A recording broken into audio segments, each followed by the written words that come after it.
tu chung ke ma ke ma chen chung hi le MMCA ko na Reverend Kupin ahin fu gospel worship center ko na Reverend Sarah Sanya ahin this F Tharo Christian fellowship ko na ke ma kahin worship le kem leader kahin isuma ang ke ban chao din pathen kamala ko na hi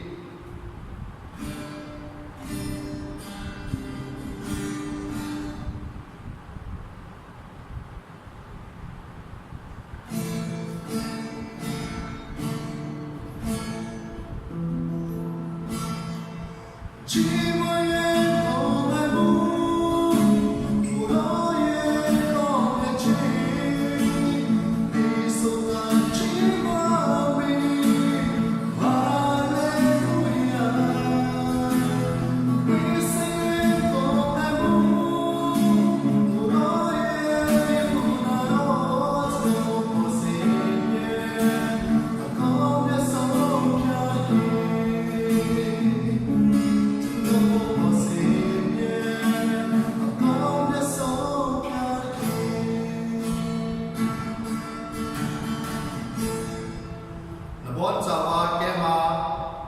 ong so ni pakai min tin na ka in nei ka hi bon chawin chi bai